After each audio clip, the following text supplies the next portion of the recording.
السلام عليكم ورحمة الله.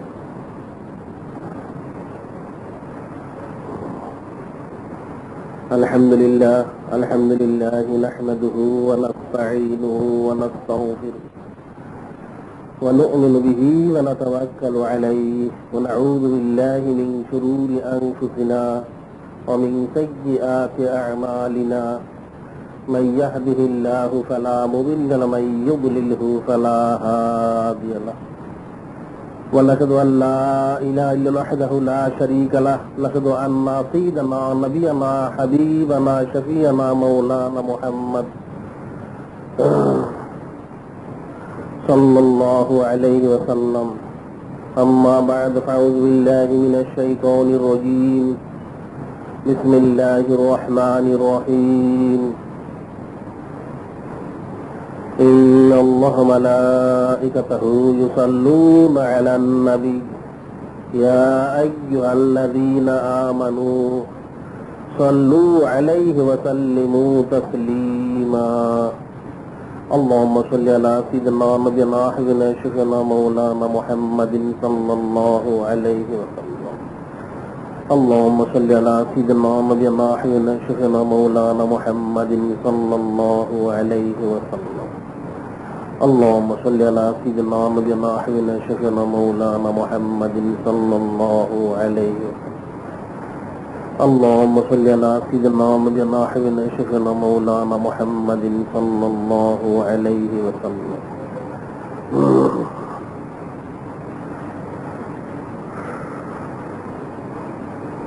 خطبة اليوم في حقوق الوالدين والأولاد.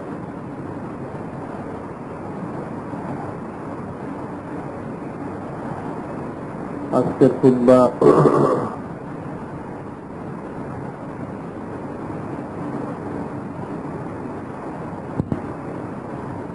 সন্তানের প্রতি পিতামাতার কি হক রয়েছে আর পিতামাতার প্রতি সন্তানের কি হক রয়েছে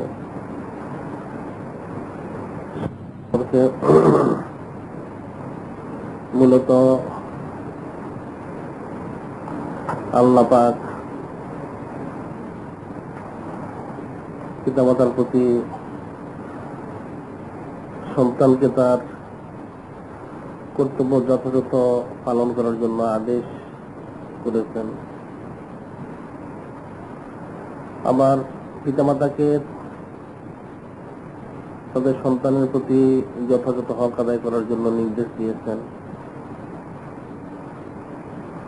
মূলত পিতামাতা এবং সন্তান উভয়কে আল্লাহ পাক তাদের প্রত্যেকেরই হক যথাযথ আদায় করার আদেশ দিয়েছেন। তার সাথে আল্লাহ রসুল সাইয়্যিদুল মুরসালিন ইমামুল মুরসালিন খাতামুন নবীন হুজুর পাক সাল্লাল্লাহু আলাইহি সাল্লাম আদেশ করেছেন, যা প্রত্যেক পিতামাতা এবং সন্তানদের জন্য জানা অবশ্য কর্তব্য। হাদিসে রয়েছে তালাবুল ইলমি ফরিদাতুন আলা কুল্লি মুসলিমিন ওয়া মুসলিমা। প্রত্যেক মুসলমান নর এবং নারীর জন্য ইলম অর্জন করা ফরজ, ইলম তলব করা ফরজ। এখন সেই ফরজ ইলম কতটুকু হবে, অর্থাৎ প্রত্যেক বিষয়ে তার যেটা দরকার রয়েছে, যে বিষয়ে তাকে আমল করতে হয় সে বিষয় সম্পর্কে যে আমল করবে তার জানা, যতটুকু না জানলে তার ফরজ আদায় হয় না, ঠিক ততটুকু জানা ফরজ। এরপর পর্যায়ক্রমে ওয়াজিব, সুন্নত, মুস্তাহাব, নফল ইলম রয়েছে। কাজেই সন্তানের হক এবং পিতামাতার হক উভয়টাই প্রত্যেকের জন্য জরুরত আন্দাজ শিক্ষা করা ফরজ। আল্লাহ পাক কালামুল্লাহ শরীফে ইরশাদ ফরমান, وَقَضَى رَبُّكَ أَلَّا تَعْبُدُوا إِلَّا إِيَّاهُ وبالوالدين إحسانا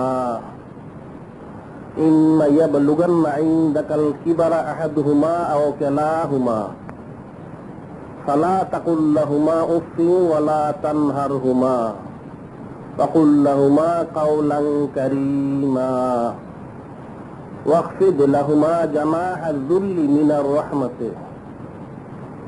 وقل رب ارحمهما كما ربياني صغيرا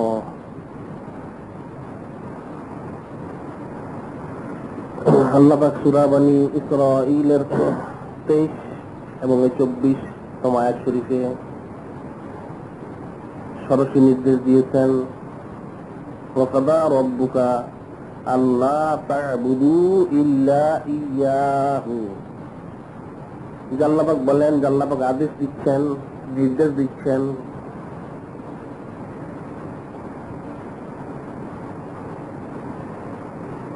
আল্লাহ তা'বুদু ইল্লা ইয়্যাহু,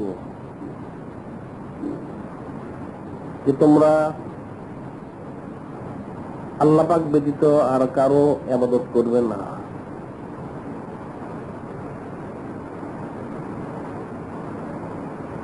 আল্লাহ পাক এখানে সরাসরি নির্দেশ দিচ্ছেন যে তোমরা একমাত্র আল্লাহ পাক ছাড়া আর কার ইবাদতবন্দি করবে না। তবে জেনে রাখো ওয়াবিল ওয়ালিদাইনি ইহসানা, আল্লাহ পাক ছাড়া আর কার ইবাদত করা যাবে না। তবে তোমাদের দায়িত্ব দেওয়া হলো ওয়াবিল ওয়ালিদাইনি ইহসানা, তোমাদের পিতামাতার প্রতি সৎ ব্যবহারের নির্দেশ দেওয়া হলো। তোমরা আল্লাহ পাক ছাড়া কার ইবাদতবন্দি করতে পারবে না এবং তোমাদেরকে এটাও নির্দেশ দেওয়া হচ্ছে, সেটা হলো তোমাদের পিতামাতার প্রতি সৎ ব্যবহার করবে। ইম্মা ইয়াবলুগান্না ইনদাকাল কিবারা আহাদুহুমা আও কিলাহুমা, ইম্মা ইয়াবলুগান্না অতঃপর যদি তারা পৌঁছেন, ইনদাকাল কিবারা আহাদুহুমা আও কিলাহুমা, একজন অথবা দুজন বৃদ্ধ বা বৃদ্ধা বয়সে যদি তোমাদের সামনে পৌঁছেন, বৃদ্ধ বা বৃদ্ধা বয়সে যদি পৌঁছেন, তাহলে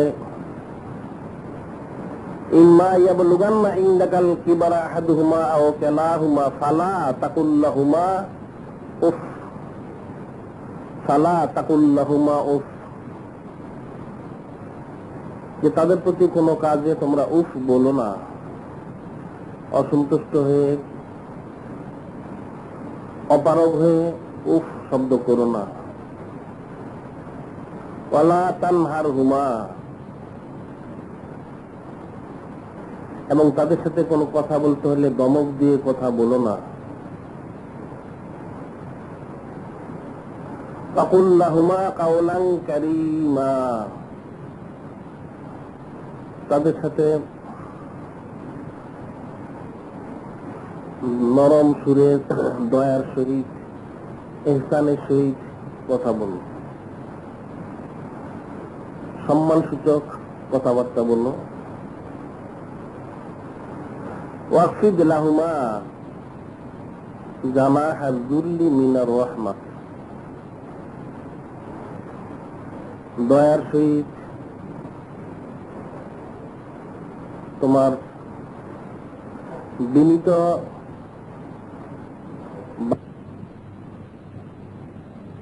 বিছিয়ে দিও, দয়ার সহিত তোমার বিনীত বাহু তাদের জন্য বিছিয়ে দিও, অর্থাৎ তাদের জন্য নম্রতা বিনয় প্রকাশ করো।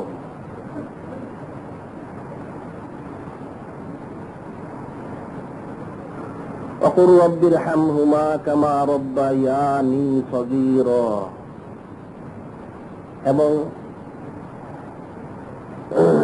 তাদের জন্য দোয়া করো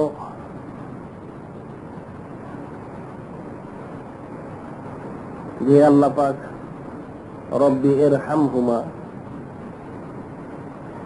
তাদের প্রতি আপনি দয়া করুন, রহমত বর্ষণ করুন, কামা রব্বায়ানি সগীরা, যেভাবে পিতামাতা আমাদেরকে লালিত পালিত করেছেন, ছোটবেলাতে দয়া করেছেন, ইহসান করেছেন, আপনি তাদের প্রতি ইহসান করুন, দয়া করুন। এখানে আয়াত শরীফ দুটোর মধ্যে আল্লাহ পাক বেশ কয়েকটা নির্দেশ দিয়েছেন, যেটা খুব ফিকির এবং চিন্তার বিষয়। যে আল্লাহ পাক বলেন, প্রথম নির্দেশ দেওয়া হচ্ছে একমাত্র আল্লাহ পাকের ইবাদতবন্দি করতে হবে, আর কারো ইবাদতবন্দি করা যাবে না। একমাত্র খালিস ভাবে আল্লাহ পাকেরই ইবাদতবন্দি করতে হবে, আর কারো ইবাদতবন্দি করা যাবে না। ইবাদতবন্দি কারো করা যাবে না, তবে সৎ ব্যবহারের জন্য আল্লাহ পাক নির্দেশ দিচ্ছেন। দ্বিতীয়ত, তোমরা তোমাদের পিতামাতার প্রতি ইহসান করো।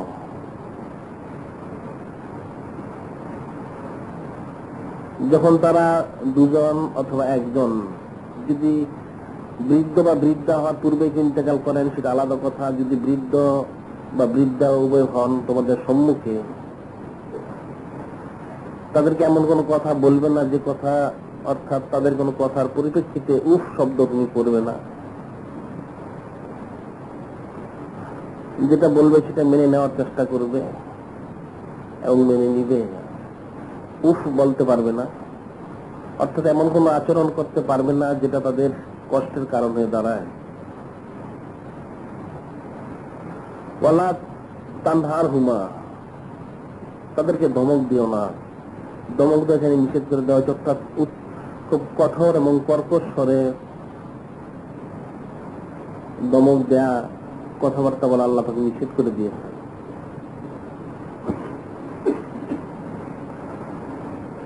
কাওলান কারীমা, কারীম শব্দটা সাধারণত সম্মানিত, শরীফ এবং ভদ্র যেখানে সেখানে ব্যবহৃত হয়েছে। রিজকুন কারীম, আল্লাহ পাক কোন উল্লেখ করছেন রিজকুন কারীম, যে আল্লাহ পাক জান্নাতে রিজকুন কারীম দান করবেন। হাকিকত রিজকুন কারীম বলা হয় সেটাই, যেটা কোন ব্যক্তিকে সম্মান করে, তাজিম তাকরিম করে হাদিয়া স্বরূপ যে খাদ্যটা দেওয়া হয়, সেটা হচ্ছে রিজকুন কারীম। যেটা কোনো বিনিময় নয়, কোনো সোয়াল করার বিনিময় নয়, কোনো পরিশ্রম করার বিনিময় নয়, দুনিয়াবি কোনো স্বার্থের জন্য নয়, যেটা খালি আল্লাহ পাকের রেজামন্দি হাসিল করার জন্য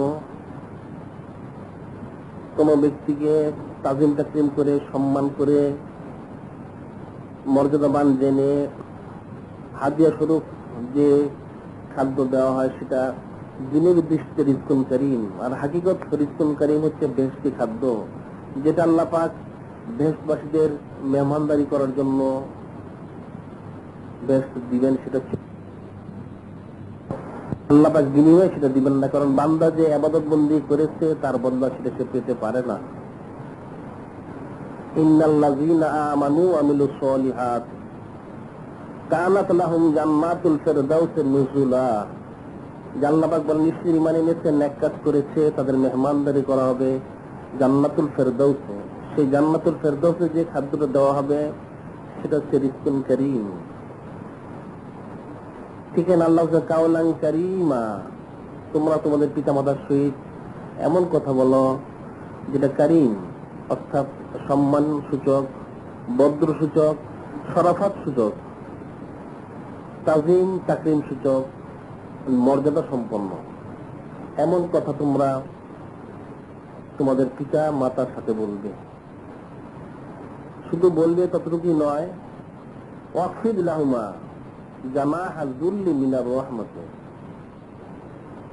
ওয়াকফিদ অর্থ নিচু করা, তাদের জন্য নিচু করে দাও, নামিয়ে দাও, বিছিয়ে দাও।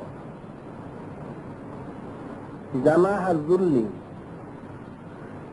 অর্থাৎ তাওজুর সহিত, বিনয়ের সহিত তোমার যে বাহু রয়েছে, তোমার যে ক্ষমতা রয়েছে, তোমার যা কিছু রয়েছে, মিনার রহমতে, বান্দাকে আল্লাহ বলেছেন তুমি রহমতের সহিত, কিন্তু রহমত অর্থ হচ্ছে তার দয়ার সহিত, ইহসানের সহিত,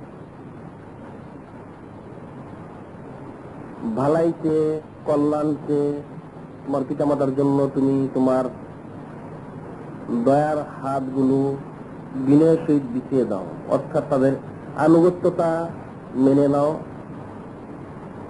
তাদের সাথে কোনো চুচারা কিলোকাল করো না, এবং তাদের জন্য দোয়া করতে থাকো যে আল্লাহ পাক তারা আমাদেরকে ছোটবেলা যেমন লালন পালন করেছেন, এখন তারা বৃদ্ধা হয়েছেন, অথবা কবরে চলে গিয়েছেন, অথবা অনেকে কবরে চলে গিয়েছেন, তাদেরকে আপনি ইহসান করুন, যেমন তারা ইহসান করেছিল আমাদের ছোটবেলাতে, ঠিক তদ্রুপ বরং তার চেয়ে বেশি।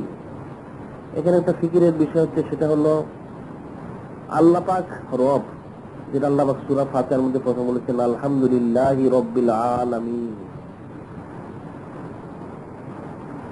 সমস্ত প্রশংসা সে আল্লাহ পাকের, যিনি রব, যিনি লালন পালনকারী।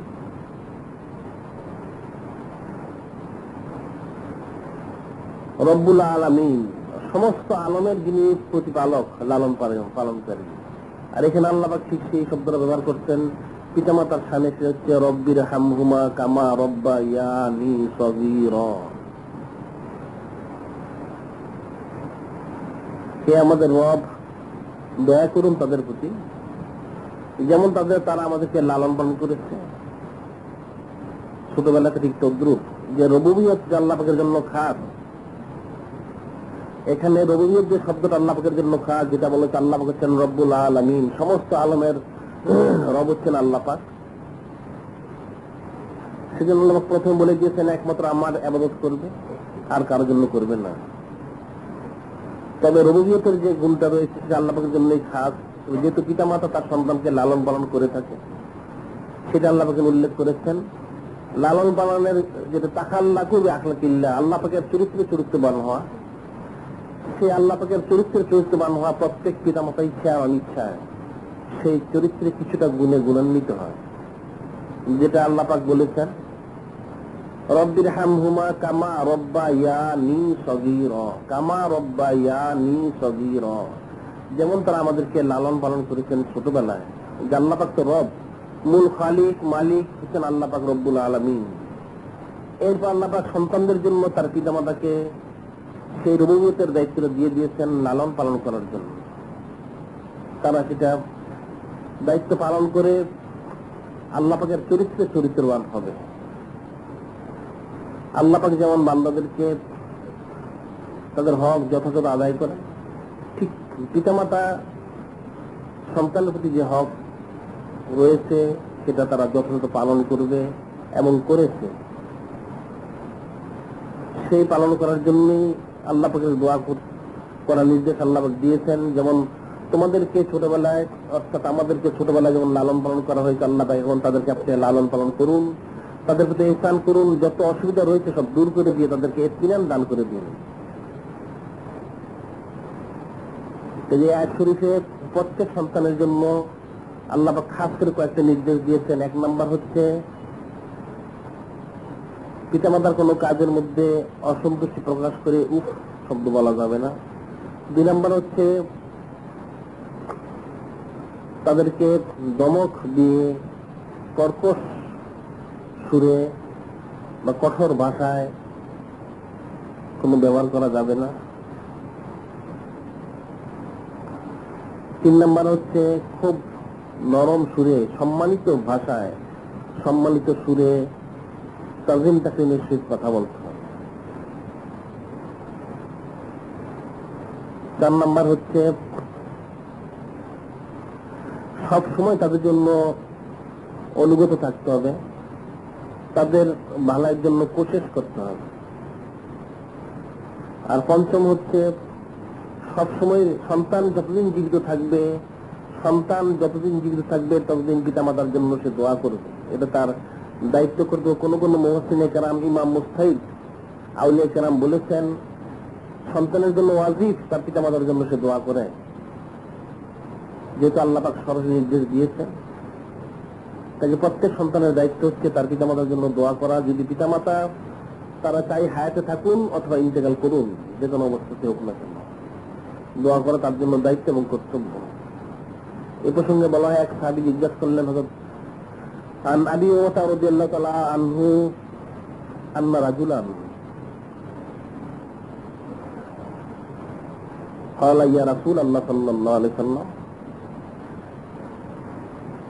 ما حق الوالدين ما حق الوالدين على ولدهما ما حق الوالدين على ولدهما হে আল্লাহ রাসূল পিতামাতার কি হক রয়েছে তার সন্তানদের প্রতি হুমা জান্নাতুকা নারুকা হুমা জান্নাতুকা ওয়া নারুকা قال রাসূলুল্লাহ সাল্লাল্লাহু আলাইহি সাল্লাম হুমা জান্নাতুকা ওয়া নারুকা যখন এক ব্যক্তি এসে জিজ্ঞাসা করলেন হে আল্লাহ রাসূল পিতামাতার কি হক রয়েছে সন্তানের প্রতি আল্লাহর হাবিব সাইয়্যিদুল মুরসালিন ইমামুল মুরসালিন খাতামুন নবীন হুজুর পাক সাল্লাল্লাহু আলাইহি ওয়াসাল্লাম বললেন হে ব্যক্তি তুমি জেনে রাখো তারাই হচ্ছেন তোমার বেহেশত এবং দোজখ তারাই হচ্ছেন তোমার বেহেশত এবং দোজখ সৎ ব্যবহার করলে তুমি জান্নাত পাবে অসৎ ব্যবহার করলে তুমি জাহান্নামে যাবে এ প্রসঙ্গে বলা হয় যে আল্লাহ রাসূল সাইয়্যিদুল মুরসালিন ইমামুল মুরসালিন খাতামুন নবীন হুজুর পাক সাল্লাল্লাহু আলাইহি ওয়াসাল্লামের জামানাতে আলকামা নামে একজন বিশিষ্ট ব্যক্তি ছিলেন যিনি খুব দানশীল ছিলেন মুসল্লি মুত্তাকি পরেজগার ছিলেন নিষ্ঠবাসী ছিলেন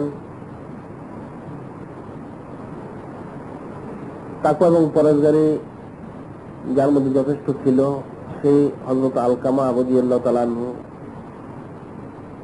ওনার যখন ইন্তেকালের সময় হয়ে গেল তখন ওনার স্ত্রী এসে সংবাদ পৌঁছালেন হযরত আনাস ইবনে মালিক রাদিয়াল্লাহু তাআলা বর্ণনা করেছেন যে ওনার স্ত্রী এসে সংবাদ পৌঁছালেন যে ইয়া রাসূলুল্লাহ ইয়া হাবিবাল্লাহ সাল্লাল্লাহু আলাইহি সাল্লাম যে আমার স্বামী হযরত আলকামা রাদিয়াল্লাহু তাআলা আনহু ওনার ইন্তেকালের সময় হয়ে এসেছে খুব অসুস্থ দুর্বল আপনার কাছে আমরা দোয়া প্রার্থী আপনি দোয়া করবেন যাতে ঈমানের সহিত যেতে পারে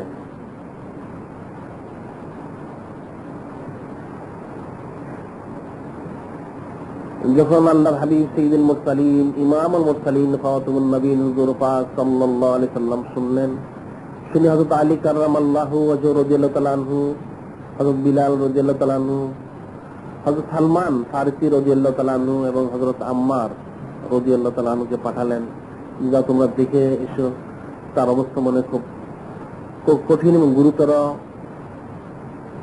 মৃত্যু তার নিকটবর্তী প্রায় ওনারা জঙ্গে পৌঁছলেন পৌঁছার পর ওনাকে তালকিন দিলেন কালেমা শরীফের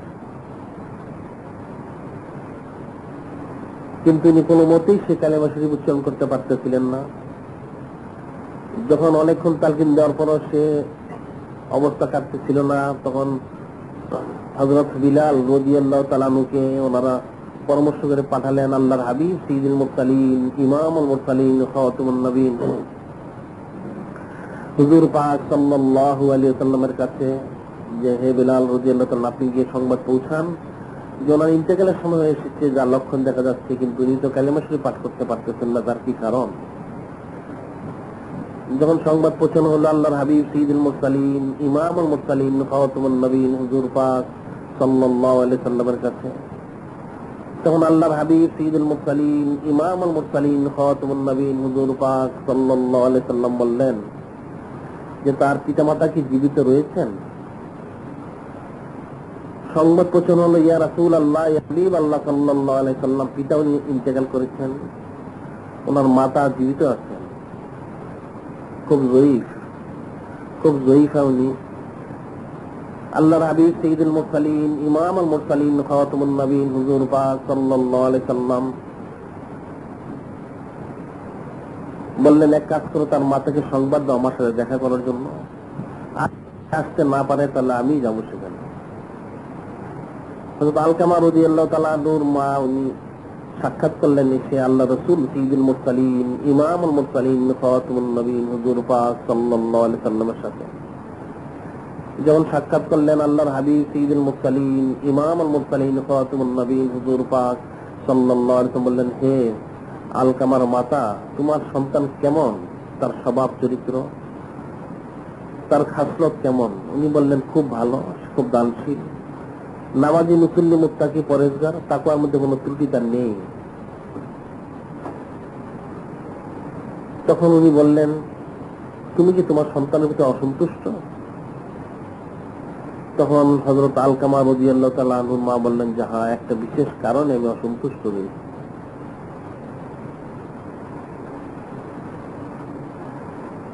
যে কি কারণে তুমি অসন্তুষ্ট রয়েছ? যে সেটা হচ্ছে, সাধারণভাবে সে আমার সাথে খুব ভালো ব্যবহার করে, সব দিক থেকে সে ভালো, তার আমল, আখলাক, তার চরিত্র সবই ভালো, কিন্তু যখন কোনো বিষয়ে তার স্ত্রীর সাথে আমার সাথে কোনো বিষয়ে মতবিরোধ দেখা দেয়, তখন সে আমার পক্ষে না বলে তার স্ত্রীর পক্ষে বলে।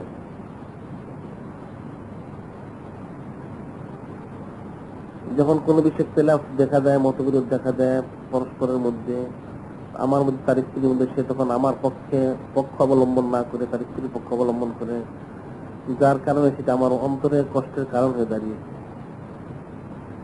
তখন আল্লাহ রাসূল সাইয়্যিদুল মুরসালিন, ইমামুল মুরসালিন, খাতামুন নবীন হুজুর পাক সাল্লাল্লাহু আলাইহি সাল্লাম বললেন, এক কাজ করো, তুমি তাকে ক্ষমা করে দাও, কারণ তুমি ক্ষমা না করলে তার পক্ষে কালিমা শরীফ পাঠ করা হয়তো সম্ভব হবে না। তখন হযরত আলকামা রাদিয়াল্লাহু তাআলা আনহুর মা বললেন, যেটা কি করে সম্ভব? সে আমাকে অনেকদিন কষ্ট দিয়েছে। তখন আল্লাহ রাসূল সাইয়্যিদুল মুরসালিন, ইমামুল মুরসালিন, খাতামুন নবীন হুজুর পাক সাল্লাল্লাহু আলাইহি সাল্লাম হযরত বিলাল রাদিয়াল্লাহু তাআলা আনহু, যিনি সংবাদ নিয়ে এসেছেন, তাকে বললেন, এক কাজ করো, কিছু লাকড়ি খড়ি সংগ্রহ করো, কিছু লাকড়ি খড়ি কাঠ সংগ্রহ করো। কি হবে? সেটাতে আগুন জ্বালাও, আগুন জ্বালিয়ে আলকামাকে জীবিত অবস্থা আমরা আগুনের মধ্যে ফেলে দিব। যখন এই কথা বলা হলো, হযরত আলকামা রাদিয়াল্লাহু তাআলা আনহুর মা উনি বললেন, ইয়া রাসূলুল্লাহ, ইয়া হাবিব আল্লাহ সাল্লাল্লাহু আলাইহি সাল্লাম, যে আপনি আমার সন্তানকে কেন আগুনে ফেলবেন? কি কারণে? যে আল্লাহর হাবিব সাইয়্যিদুল মুরসালিন, ইমামুল মুরসালিন, খাতামুন নবীন হুজুর পাক সাল্লাল্লাহু আলাইহি সাল্লাম বললেন যে দেখো, তুমি তো তাকে ক্ষমা করতেছো না, তুমি যদি তাকে ক্ষমা না করো তাহলে অবশ্যই ইন্তেকালের পরে সে জাহান্নামে যাবে, সেখানে সে এর থেকে আরো কঠিন আগুনের মধ্যে সে জ্বলবে। কাজেই আমরা তাকে দুনিয়ায় থাকতেই আগুনের মধ্যে ফেলে দিই। এই দুনিয়ার আগুন অনেক, তার থেকে তার তেজ, তার প্রখরতা অনেক কম। যখন এই কথা বলা হলো, তখন হযরত আলকামা রাদিয়াল্লাহু তাআলা আনহুর মা, যিনি, উনি বললেন, ইয়া রাসূলুল্লাহ, ইয়া হাবিব আল্লাহ সাল্লাল্লাহু আলাইহি সাল্লাম, তাকে ক্ষমা করে দিলাম। যেহেতু ক্ষমা করে দিলাম, যেহেতু সে আগুনে জ্বলবে, সেজন্য ক্ষমা করে দিলাম, সেটা হয়তো আমি আগে বুঝতে পারিনি। যখন উনি ক্ষমা করে দিলেন, হযরত বিলাল রাদিয়াল্লাহু তাআলা কে হুজুর পাক সাল্লাল্লাহু আলাইহি সাল্লাম পাঠালেন, যাও যে তার অবস্থা কি দেখো। উনি যে দেখলেন, হযরত আলকামা রাদিয়াল্লাহু তাআলা আনহু উনি উচ্চ স্বরে কালেমা শরীফ পাঠ করতেছেন, এবং সে পাঠ করে এরপর উনি ইন্তেকাল করেন। সুবহানাল্লাহ। যখন ইন্তেকাল হয়ে গেল, তখন আল্লাহর হাবিব সাইয়্যিদুল মুরসালিন, ইমামুল মুরসালিন, খাতামুন নবীন হুজুর পাক সাল্লাল্লাহু আলাইহি সাল্লাম সেখানে গেলেন, গিয়ে তার গোসল, কাফন দাফনের ব্যবস্থা করালেন। দাফন করে বললেন যে দেখো, তোমরা সকলেই সতর্ক হয়ে যাও, সকলেই তোমাদের পিতামাতার প্রতি সতর্ক হয়ে যাও, তাদেরকে তোমরা কষ্ট তাকলিফ দিবে না, কারণ তারা অসন্তুষ্ট যদি থাকে তাহলে তোমাদের ফরজ এবং নফল কোন ইবাদত বন্দেগী আল্লাহ পাক কবুল করবেন না, এ বিষয়ে তোমরা সতর্ক থেকো।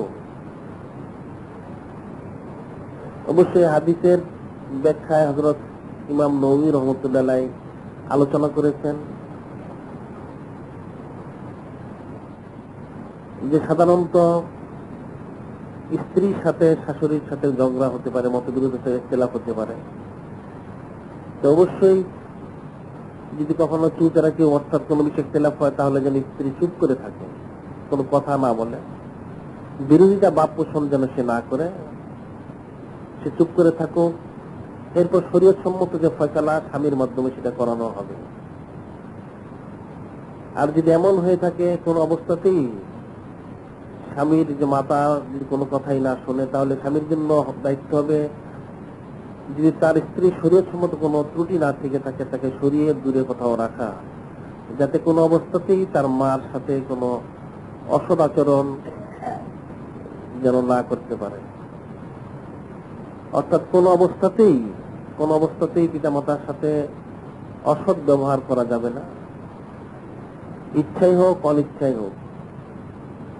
সে বিষয়ে প্রত্যেককে সতর্ক থাকতে হবে। সেটি আল্লাহ রসুল সাইয়্যিদুল মুরসালিন, ইমামুল মুরসালিন, খাতামুন নবীন হুজুর পাক সাল্লাল্লাহু আলাইহি সাল্লাম হযরত আলকামা রাদিয়াল্লাহু তাআলাকে দাফন করে সবাইকে সতর্ক করে দিলেন। এ প্রসঙ্গে হাদিস শরীফে এসেছে, হযরত আব্দুল্লাহ ইবনে আমর রাদিয়াল্লাহু তাআলা বর্ণনা করেন, ক্বালা রাসূলুল্লাহ সাল্লাল্লাহু আলাইহি সাল্লাম রিদার রাব্বি ফি রিদাল ওয়ালিদ, সাখাতুর রাব্বি ফি সাখাতুল ওয়ালিদ। পিতামাতার সন্তুষ্টি তো আল্লাহ পাকের সন্তুষ্টি, আর পিতামাতার অসন্তুষ্টি তো আল্লাহ পাকের অসন্তুষ্টি। অর্থাৎ কোন ব্যক্তি তার পিতামাতাকে সন্তুষ্ট করে তাহলে সে আল্লাহ পাকের সন্তুষ্টি তার জন্য পাওয়া সহজ হয়ে যায়। আর যে ব্যক্তি পিতামাতাকে অসন্তুষ্ট করে তার জন্য আল্লাহ পাকের সন্তুষ্টি পাওয়া কঠিন, দূর হয়ে যায়। কাজে প্রত্যেকের স্মরণ রাখতে হবে যে পিতামাতার সন্তুষ্টি আল্লাহ পাকের সন্তুষ্টি এবং তাদের নাখুশির উপরে অসন্তুষ্টি আল্লাহ পাকের অসন্তুষ্টি। এ প্রসঙ্গে বলা হয়, আন মুআবিয়া ইবনে জাহিমাতা রাদিয়াল্লাহু তাআলা আনহু আন্না জাহিমাতা জা ইলা রাসূলিল্লাহ সাল্লাল্লাহু আলাইহি সাল্লাম, যে হযরত মুআবিয়া ইবনে জাহিমাতা রাদিয়াল্লাহু তাআলা আনহু বর্ণনা করেন যে ওনার পিতা জাহিমা রাদিয়াল্লাহু তাআলা আনহু উনি একদিন আল্লাহ রাসূল সাইয়্যিদুল মুরসালিন, ইমামুল মুরসালিন, খাতামুন নবীন হুজুর পাক সাল্লাল্লাহু আলাইহি ওয়াসাল্লাম আসলেন।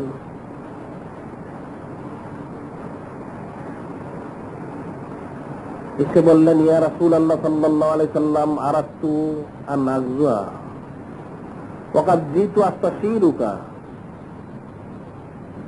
হে আল্লাহর রাসূল, আমি এসেছি আপনার কাছে আমি জিহাদে যাওয়ার জন্য। আমি নিয়ত করেছি আমি জিহাদে যাব, আপনার কাছে আমি পরামর্শ নিতে এসেছি। আপনি আমাকে কি পরামর্শ দান করেন যে আমি কি জিহাদে যাব? আমি জিহাদে যাওয়ার জন্য আপনার পরামর্শের জন্য এসেছি। আমি নিয়ত করেছি জিহাদে যাব, এখন আপনি যদি আমাকে পারমিশন দেন তাহলে আমি যাব। ফাকালা রাসূলুল্লাহ সাল্লাল্লাহু আলাইহি সাল্লাম, হাল লাকা মিন উম্মি, হাল লাকা মিন উম্মি? ক্বালা নাম। ক্বালা রাসূলুল্লাহ সাল্লাল্লাহু আলাইহি সাল্লাম, ফালজামহা ফাইনাল জান্নাতা ইনদা রিজলাইহা। সেই জাহিমাতা রাদিয়াল্লাহু তাআলা যখন বললেন, ইয়া রাসূলুল্লাহ, ইয়া হাবিবাল্লাহ সাল্লাল্লাহু আলাইহি সাল্লাম, আমি আপনার পরামর্শ নিতে এসেছি, আমি জিহাদে যেতে চাই, আপনি কি বলেন? আল্লাহর হাবিব বললেন, তোমার কি মাতা রয়েছেন, পিতা মাতা কেউ রয়েছে? উনি বললেন, ইয়া রাসূলুল্লাহ, ইয়া হাবিবাল্লাহ সাল্লাল্লাহু আলাইহি সাল্লাম, আমার মাতা রয়েছেন, আমার মা এখনো জিন্দা রয়েছে। ফালজামহা ফাইনাল জান্নাতা ইনদা রিজলাইহা, যে তুমি গিয়ে তোমার মাতার খেদমত করো, তোমার মাতার কদমের নিচে তোমার জান্নাত রয়েছে। সুবহানাল্লাহ। হাদিসের ব্যাখ্যায় উল্লেখ করা হয়েছে, জিহাদে যাওয়া হচ্ছে ফরজে কিফায়া, জিহাদে যাওয়া হচ্ছে ফরজে কিফায়া। যদি ফরজে আইন হয় সেটার মাসালা হচ্ছে আলাদা। সাধারণ অবস্থা যেহেতু ফরজে কিফায়া, সেই সাহাবী যখন বললেন, ইয়া রাসূলুল্লাহ, ইয়া হাবিবাল্লাহ সাল্লাল্লাহু আলাইহি সাল্লাম, আমি জিহাদে যেতে চাই, যেহেতু জিহাদ হচ্ছে ফরজে কিফায়া, সেজন্য আল্লাহ তো বললেন, তোমার মাতা কি রয়েছেন? উনি বললেন, হ্যাঁ। যার খেদমত করার মতো অন্য কোনো লোক নেই, কাজে তুমি সেখানে চলে যাও। তুমি জিহাদে না যে তোমার মার খেদমতে চলে যাও, তোমার মার খেদমত করো। মার খেদমত করলে তোমার মার কদমের নিচেই তোমার জন্য আল্লাহ পাক জান্নাত রেখেছেন। সুবহানাল্লাহ।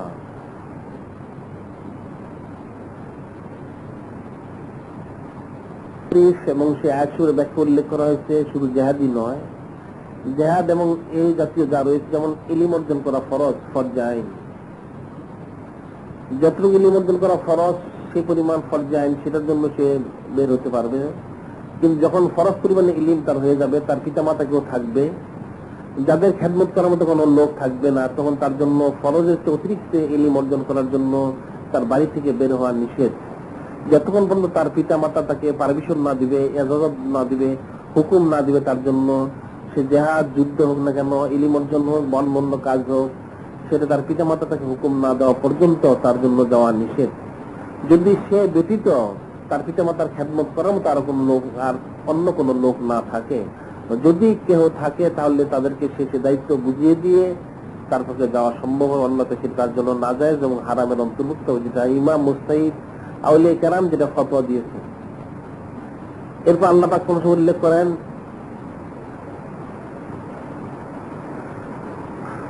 ওয়াসাইনাল ইনসানা বিওয়ালিদাইহি হুসনা ওয়াসাইনাল ইনসানা বিওয়ালিদাইহি হুসনা ওয়া ইন জাহাদাকা লিতুশরিকা বি মা লাইসা লাকা বিহি ইলমু ফালা তুতি'হুমা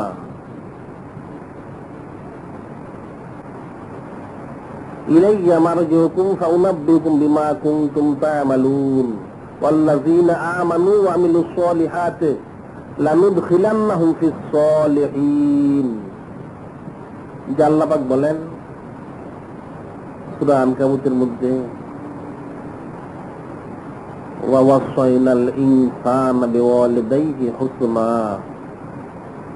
যে আমি আদেশ করতেছি সন্তানদের প্রতি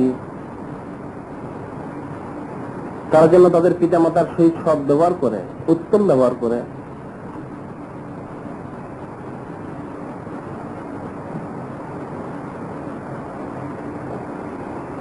উত্তম ব্যবহার করে। ওয়াইন জাহাদাকা লিতুশরিকা বি মা লাইসা লাকা বিহি ইলমু ফালা তুতি'হুমা,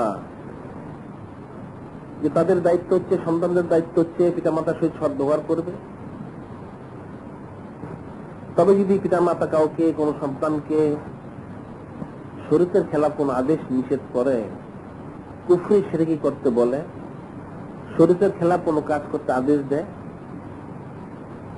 যে বিষয়ে তার ইলম নেই, ফালা তুতি'হুমা, সে সন্তান যেন সেটা আমল না করে। পিতামাতা যখন শরীয়তের খেলাফ কোন আদেশ দিবে, নিষেধ করবে, তখন সেটা যেন সন্তান তামিল না করে, সেটা পালন না করে। ইলাইয়া মারজিউকুম ফাউনাব্বিউকুম বিমা কুনতুম তা'মালুন, তোমরা আমার দিকে প্রত্যাবর্তন করবে, তোমরা যে আমল করেছো সেই সম্পর্কে আমি তোমাদের সংবাদ দিয়ে দিব। ওয়াল্লাযীনা আমানু ওয়া আমিলুস সলিহাত, ওয়াল্লাযীনা আমানু ওয়া আমিলুস সলিহাত, যারা ঈমান এনেছে, নেক কাজ করেছে, লানুদখিলান্নাহুম ফিস সলিহিন, আমি অবশ্যই তাদেরকে প্রবেশ অর্থাৎ অন্তর্ভুক্ত করব সলিহীন বান্দার মধ্যে। যারা সলিহীন নেককার বান্দা, তাদের অন্তর্ভুক্ত তাকে করে নিব।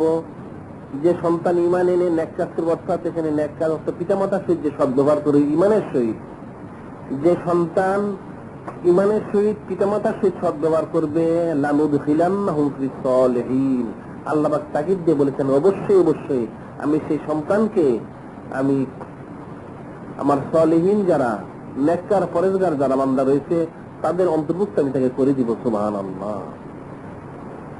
যে ব্যক্তি পিতামাতার আনুগত্যতা করবে ঈমানের সহিত, তাকে সলিহীন বান্দার অন্তর্ভুক্ত করে দেওয়া হবে। এই প্রসঙ্গে হাদিস উল্লেখ করা হয়েছে,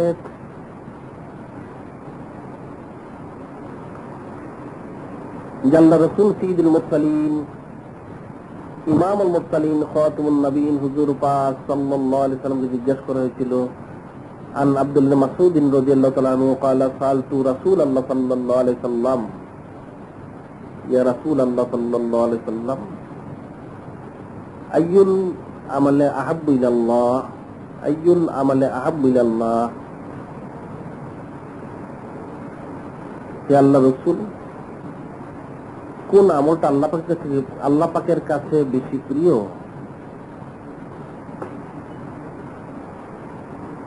قال الصلاة لوقتها,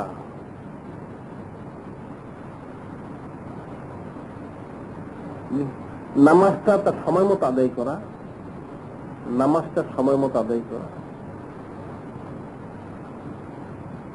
কুলতু সুম্মা আইয়ুন, এরপর জিজ্ঞাসা করলাম ইয়া রাসূলুল্লাহ, ইয়া হাবিবাল্লাহ সাল্লাল্লাহু আলাইহি, এরপর কোন আমলটা? ক্বালা বিররুল ওয়ালিদাইন, পিতা মাতার সহিত সদ্ব্যবহার করা। কুলতু সুম্মা আইয়ুন ইয়া রাসূলুল্লাহ সাল্লাল্লাহু আলাইহি ওয়াসাল্লাম। এরপর উনি বলেন, আমি আবার জিজ্ঞাসা করলাম, হে আল্লাহর রাসূল, এরপর কোনটা? ক্বালা আল জিহাদু ফি সাবিলিল্লাহ, যে আল্লাহ পাকের রাস্তায় জিহাদ করা। এখানে হযরত আব্দুল্লাহ ইবনে মাসউদ রাদিয়াল্লাহু তাআলা আনহু বর্ণনা করেন যে আল্লাহর রাসূল জিজ্ঞাসা করা হলো, হে আল্লাহর রাসূল, কোন আমলটা আল্লাহ পাকের কাছে সবচেয়ে বেশি প্রিয়? আল্লাহর হাবিব বললেন যে দেখো, as-salatu li waqtiha as-salatu ala waqtiha, দ্বিতীয় রাত রয়েছে যে নামাজ সময় মতো আদায় করা।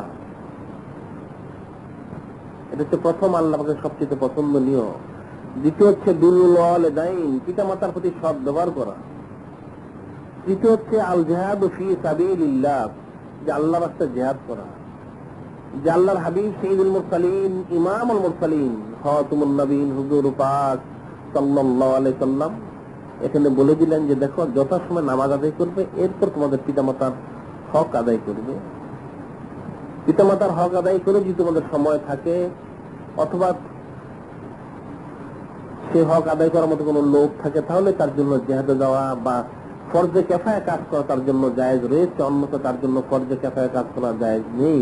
তার পিতামাতার খেদমতে তাকে থাকতে হবে, পিতামাতার খেদমতেই তাকে থাকতে হবে। এ প্রসঙ্গে বলা হয় যে আল্লাহর রাসূল হযরত মূসা কালিমুল্লাহ আলাইহিস সালাম একবার এবাদতবন্দি করে আল্লাহর নির্দেশে বের হয়ে কিছু সফর করলেন। সফর করতে করতে সেখানে প্রায় সন্ধ্যা হয়ে এলো। যখন সন্ধ্যা হয়ে এলো, উনি কিছু ক্লান্ত হয়ে গেলেন। উনি আল্লাহ পাকের কাছে বললেন যে আল্লাহ পাক, এই সফর করার কারণে আমি খুব ক্লান্ত হয়ে গিয়েছি। এখন আমার পক্ষে হেঁটে এখান থেকে আবার আমার সেই গন্তব্যস্থল যেখানে রয়েছে সেখানে যাওয়া আমার জন্য কঠিন। আপনি দয়া করে আমাকে একটা বাহনের ব্যবস্থা করে দিন আল্লাহ পাক, যে আমাকে দয়া করে একটা বাহনের ব্যবস্থা করে দিন আল্লাহ পাক। উনি যখন আরজু করলেন আল্লাহ পাকের কাছে, আল্লাহ পাক বললেন যে আপনি একটু সামনের দিকে হাঁটুন, সামনে পাহাড় রয়েছে, সেখানে যান। আল্লাহ রাসূল হযরত মূসা কালিমুল্লাহ আলাইহিস সালাম উনি হেঁটে হেঁটে পাহাড়ের দিকে কিছু গেলেন। উনি বললেন, যখন আমি পাহাড়ের কাছে এসে বসলাম, দেখলাম পাহাড়ের গুহার মধ্যে, যেটা বাহির থেকে দেখা যায়, একজন লোক নামাজ পড়ছে। আল্লাহ পাক বললেন, আপনি সামনে যান, সেখানে একটা লোককে দেখবেন আমার ইবাদতে মশগুল রয়েছে, আপনি তাকে আপনার বাহনের কথা বলবেন, বললে সে আপনাকে ব্যবস্থা করে দিবে। আল্লাহ রাসূল হযরত মূসা কালিমুল্লাহ আলাইহিস সালাম উনি অগ্রসর হয়ে দেখলেন একটা লোক নামাজ পড়তেছে। তার নামাজ যখন শেষ হলো, উনি তাকে বললেন যে হে ব্যক্তি, তুমি আমাকে একটা বাহনের ব্যবস্থা করে দাও, আমাকে যেতে হবে। সে ব্যক্তি কথা শুনে বললেন, বেশ, আপনি অপেক্ষা করুন। সে সাথে সাথে আকাশের মেঘকে নির্দেশ দিল, হে মেঘ, তুমি নিচে নেমে আসো। এসে এই যে ব্যক্তি, সে ব্যক্তি অবশ্য আল্লাহর রাসূল হযরত মূসা কালিমুল্লাহ আলাইহিস সালামকে চিনতে পারেনি, যে উনি যে চাচ্ছেন কোথাও যেতে, তুমি ওনাকে বহন করে ওনার যে গন্তব্যস্থল সেখানে পৌঁছে দাও। যে বলার সাথে সাথে সে মেঘটা নেমে আসলো। সে মেঘে চললেন আল্লাহ রাসূল হযরত মূসা কালিমুল্লাহ আলাইহিস সালাম। মেঘ তো ওনাকে ওনার গন্তব্যস্থলে নিয়ে রওনা হলো। আল্লাহ পাক জিজ্ঞাসা করলেন, হে আমার রাসূল হযরত মূসা কালিমুল্লাহ আলাইহিস সালাম, এই যে লোকটা, তাকে এত ফজিলত আমি দিয়েছি, বুজুর্গ দিয়েছি, তার নির্দেশে মেঘ চলে আসলো, আপনাকে আপনার গন্তব্যস্থলে পৌঁছানোর জন্য সেটা বাহন হলো। কি কারণে আমি তাকে ফজিলত দিয়েছি আপনি কি জানেন সেটা? আল্লাহ রাসূল হযরত মূসা কালিমুল্লাহ আলাইহিস সালাম বললেন, এবারে আলাইহি, সেটা তো আমার জানা নেই, আপনি কি কারণে তাকে ফজিলত দিয়েছেন, বুজুর্গি সম্মান দিয়েছেন, এত মর্যাদা মর্তবা দিয়েছেন। আল্লাহ পাক বললেন, হে আমার রাসূল হযরত মূসা আলাইহিস সালাম, আপনি জেনে রাখুন, এই লোক যাকে আপনি দেখলেন পাহাড়ে ইবাদতবন্দি করতে, যে আপনাকে বাহনের ব্যবস্থা করে দিল, সে তার মার মৃত্যুর সময় তার মা তার কাছে একটা জিনিস চেয়েছিল, চাওয়ার সাথে সাথে তৎক্ষণাৎ সে যা চেয়েছিল সেটা সংগ্রহ করে তার মাকে দিয়েছে।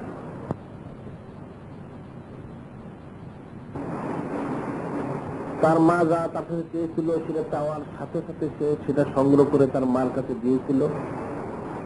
তার মা সেটাতে দোয়া করেছিল যে আল্লাহ পাক, আমার এই সন্তান আজকে আমার অভাব, আমার চাহিদা সে যেভাবে পূরণ করে দিল তৎক্ষণাৎ, আপনি দয়া করে আমার এই সন্তানের সমস্ত চাহিদা, সমস্ত অভাবগুলো সে আজকে যেমন তৎক্ষণাৎ আমারটা পুরা করে দিলে, আপনি তো পুরা করে দিবেন। সুবহানাল্লাহ। যখন মা দোয়া করলো যে আল্লাহ পাক বলেন, তখন আমি তার দোয়াটার সাথে সাথে কবুল করে নিলাম। যে সেই মুহূর্তে যদি সেই সন্তান আমাকে বলতো আসমানকে জমিনে নামিয়ে দেওয়ার জন্য আর জমিনকে আসমানে তুলে দেওয়ার জন্য, আমি সেটাও করতাম। সুবহানাল্লাহ। যে একমাত্র তার মার দোয়ার বদৌলতে আমি তাকে এই মর্যাদা, এই মর্যাদা ফজিলত দিয়েছি। একমাত্র তার মার দোয়ার বদৌলতে এই ফজিলত, এই বুজুর্গি সম্মান দেওয়া হয়। হাদিস উল্লেখ করা হয়, عن أبي هريرة رضي الله تعالى عنه عن النبي صلى الله عليه وسلم قال رسول الله صلى الله عليه وسلم رغم أنفه ثم رغم أنفه ثم رغم أنفه قيل من يا رسول الله صلى الله عليه وسلم قال من أدرك والديه عند الكبر أو أحدهما ثم لم يدخل الجنة।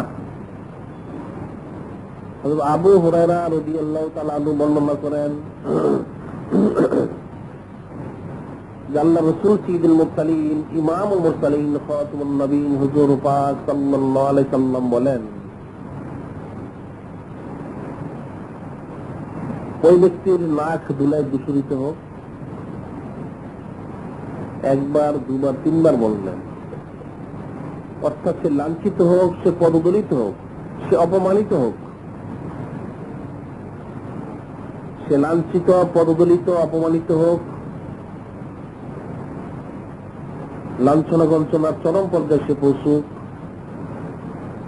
তখন জিজ্ঞাসা করল, কি মান ইয়া রাসূলুল্লাহ সাল্লাল্লাহু আলাইহি ওয়াসাল্লাম, হে আল্লাহর রাসূল, কে সেই ব্যক্তি যার জন্য আপনি এই কথা বলছেন, যে সে লাঞ্ছিত হোক, সে অপমানিত হোক, সে দুলায় দূষিত হোক, কে সেই ব্যক্তি? তখন আল্লাহর হাবিব সাইয়্যিদুল মুরসালিন, ইমামুল মুরসালিন, খাতামুন নবীন হুজুর পাক সাল্লাল্লাহু আলাইহি সাল্লাম বললেন, মান আদরাকা ওয়ালিদাইহি আও আবাওয়াইহি ইনদাল কিবারে আও আহাদাহুমা, যে ব্যক্তি তার পিতামাতা দুইজনকে অথবা একজনকে বৃদ্ধ বা বৃদ্ধা বয়সে পেল, সুম্মা লাম ইয়াদখুলিল জান্নাহ, অথচ বেহেশতে প্রবেশ করতে পারল না। তার পিতামাতা দুজনকে সে পেল অথবা একজনকে পেল বৃদ্ধ বা বৃদ্ধা বয়সে, অথচ সে জান্নাতে প্রবেশ করতে পারল না। সে লাঞ্ছিত হোক, সে অপমানিত হোক, তার নাক ধুলায় দূষিত হোক, সে অপমানের চরম স্তরে গিয়ে পৌঁছুক।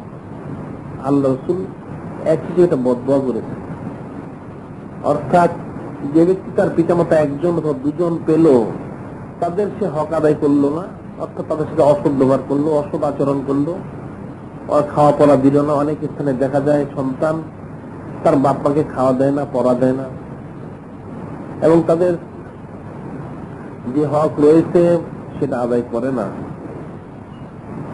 সেটা আল্লাহ রাসূল বলেছেন যে সে ব্যক্তি অপমানিত হোক, লাঞ্ছিত হোক, যে তাদের হক যেটা প্রাপ্য রয়েছে সেটা সে আদায় করে না,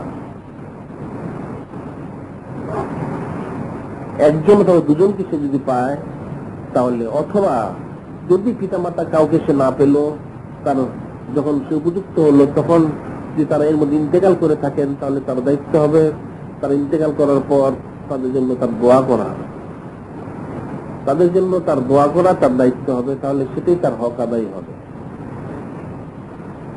এই প্রসঙ্গে বলা হয় হযরত জুন্নুন মিসরি রহমতুল্লাহ, হযরত জুন্নুন মিসরি রহমতুল্লাহ বর্ণনা করেন যে একবার উনি সেই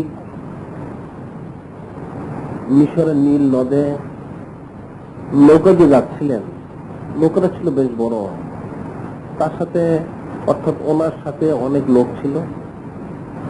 হঠাৎ একটা লোকের একটা মূল্যবান জিনিস হারিয়ে গেল, একটা মূল্যবান জিনিস হারিয়ে গেল। যখন হারিয়ে গেল তখন প্রত্যেকে পরস্পরকে জিজ্ঞাসাবাদ করতে লাগলো যে তুমি কি সেটা পেয়েছ, আমার অমুক জিনিসটা হারিয়েছে। জিজ্ঞাসাবাদ করতে করতে পর্যায়ক্রমে হযরত জুন্নুন মিসরি রহমতুল্লাহ বলেন, আমার পাশে একটা লোক ছিল, দেখতে শুরুতে আকার আকৃতিতে তাকে কৃতদাস বলে মনে হচ্ছিল। আমার পাশে একটা লোক বসা ছিল, তার আকার আকৃতি সুরত দেখে মনে হচ্ছিল সে হয়তো কোনো কৃতদাস হবে। আমি তাকে জিজ্ঞেস করলাম ভদ্রতার সহিত, আচ্ছা ভাই, তোমার কাছে তুমি কি পেয়েছো সেটা? আমি জিজ্ঞেস করার সাথে সাথে সে লোকটা মনে হলো সে কিছু মনে করেছে। সাথে সাথে সে সেই পানির মাছগুলিকে হুকুম করলো, হে মাছেরা, তোমরা এক কাজ করো, প্রত্যেকে একটা করে মণিমুক্তা আমাকে এনে দাও। এটা বলার সাথে দেখা গেল সমস্ত মাছগুলো, শত সহস্র মাছ একটা করে মণিমুক্তা মূল্যবান পাথর নিয়ে নৌকার সামনে ধরেছে। সে আস্তে করে নৌকা থেকে নেমে গেল, পানি দিয়ে সে হেঁটে যেতে লাগলো এবং সে বলতে লাগলো, ইয়্যাকা না'বুদু ওয়া ইয়্যাকা নাস্তাঈন, যে আল্লাহ পাক আপনার ইবাদত করি, আপনাকে সাহায্য প্রার্থনা করি। এটা বলে সে হাঁটতে লাগলো। হযরত জুন্নুন মিসরি রহমতুল্লাহ, উনি তো আল্লাহর খাস ওলি, উনি ছিলেন ওনার জামানা আল্লাহ পাকের লক্ষ্যস্থল। উনি বলেন, তাজ্জুব হয়ে গেলাম। আমি তাজ্জুব হয়ে আমি লোকটাকে জিজ্ঞাসা করলাম, যে ব্যক্তি, তোমার এই অবস্থা কেন, কি কারণে তোমার এই অবস্থা হলো, অর্থাৎ তুমি এই অবস্থায় পৌঁছেছো কি করে, কিসের মাধ্যমে?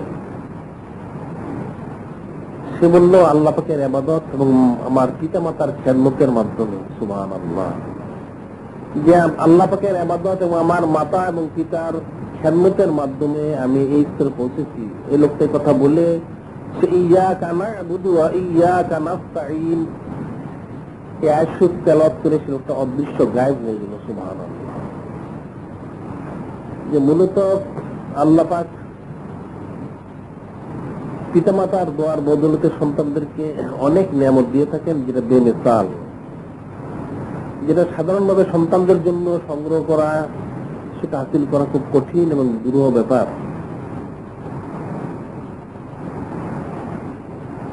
যেটা আল্লাহ পাক অন্য আয়াতে উল্লেখ করেছেন, যেটা সূরা লুকমানে হযরত লুকমান আলাইহিস সালাম উনি ওনার সন্তানকে উপদেশ দিয়েছেন, সে বিষয়ে আল্লাহ পাক উল্লেখ করেছেন। তার মধ্যে কিছু উপদেশ রয়েছে যেটা আল্লাহ পাক উল্লেখ করেছেন, وَوَصَّيْنَا الْإِنسَانَ بِوَالِدَيْهِ حَمَلَتْهُ أُمُّهُ وَهْنًا عَلَى وَهْنٍ وَفِصَالُهُ فِي عَامَيْنِ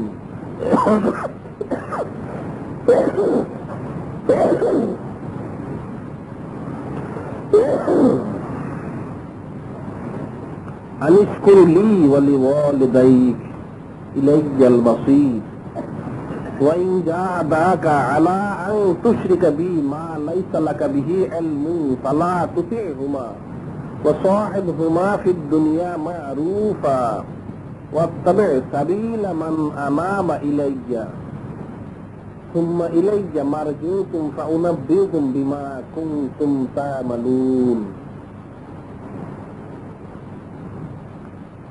আল্লাহ পাক বলেন যে আমি সন্তানদেরকে আদেশ দিচ্ছি, ওয়াসাইনাল ইনসানা বিওয়ালিদাইহি, তোমরা তোমাদের পিতামাতার প্রতি ইহসান করো, সৎ ব্যবহার করো, বিশেষ করে মাতার প্রতি। হামালাতহু উম্মুহু ওয়াহনান আলা ওয়াহনি, আল্লাহ ওয়াহন। আল্লাহ পাক বলতেছেন হামালাতহু উম্মুহু, কি তোমাদের মাতা তোমাদেরকে বহন করেছেন, তোমাদেরকে ওনার রেহেম মোবারকে ধারণ করে বহন করে কষ্টের পর কষ্ট করেছেন। মাতা তার রেহেমে তোমাদেরকে ধারণ করে কষ্টের পর কষ্ট করেছেন। ফিসালুহু ফি আমাইন, 2 বছর তোমাদেরকে দুধ পান করিয়েছেন। দুধ ত্যাগ করানোর সময় হচ্ছে 2 বছর। 2 বছর পরে সন্তানকে দুধ পান করানো নিষিদ্ধ। 2 বছর কোন সন্তান মার দুধ পান করবে। ফিসালুহু ফি আমাইন, 2 বছর পর দুধ ছাড়ানো হয়েছে, অর্থাৎ তোমাদের মা তোমাদেরকে 2 বছর দুধ পান করাইছেন। আনিশকুর লি ওয়া লিওয়ালিদাইক, তোমাদের দায়িত্ব হচ্ছে, কর্তব্য হচ্ছে আমার শুকরিয়া করো এবং তোমাদের পিতামাতার শুকরিয়া আদায় করো। আমার শুকরিয়া আদায় করো এবং তোমাদের পিতামাতার শুকরিয়া আদায় করো।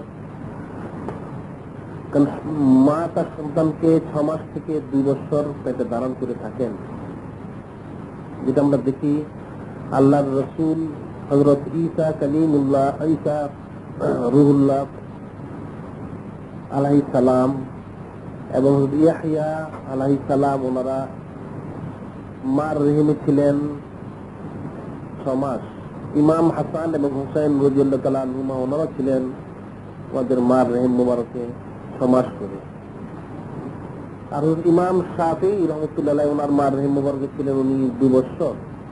সন্তান মার রেহেম মুবারকে 6 মাস থেকে 2 বছর অবস্থান করে, সেটা আল্লাহ পাক বলেছেন এই সময় তোমাদেরকে তোমাদের মাতা ধারণ করে অনেক কষ্ট করেছেন, কষ্টের পর কষ্ট করেছেন।